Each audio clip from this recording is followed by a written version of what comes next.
43-летний мужчина утонул в подвале старинного дома на улице Каюма-Насыри. Он спустился туда сам, по предварительной версии, устранить прорыв водопровода. Спустя пару десятков минут подвал затопило полностью. Глубина была 2,5 метра. Выплыть мужчина не смог. Подробности выясняла Нафиса Минязова. Вода во дворе, как предположили жители этого дома, из подвала, где лопнула труба. Именно на устранение коммунальной аварии в дом номер 38 на улице Каюма-Насыри отправился 43-летний слесарь.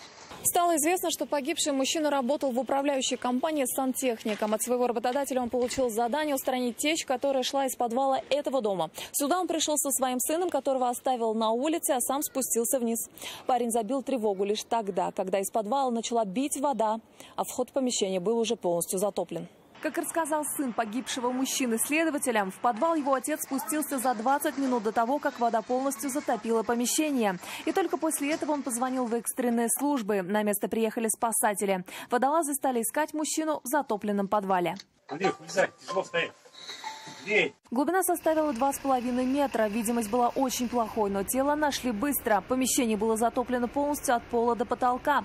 Воздушных пузырей не осталось. Шансов выжить у мужчины, видимо, было немного. Обнаружено тело мужчины, извлеченного водолазами поисково-спасательной службы Республики Татарстан, и передал участковому инспектору. Сотрудники коммунальных служб всю ночь устраняли течь и откачивали из подвала воду.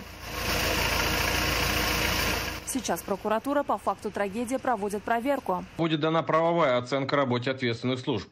Если выявится нарушение законодательства, примут меры прокурорского реагирования. Доследственную проверку по факту гибели рабочего проводит и Следственный комитет по Татарстану. Проводится комплекс необходимых мероприятий, направленных на установление всех обстоятельств произошедшего. По результатам проверки будет принято процессуальное решение. Сотрудники управляющей компании, владеющие информацией о произошедшей трагедии, весь день давали показания. Получить от них комментарии не удалось. Обращаем ваше внимание, что в целях повышения качества услуг все разговоры записываются.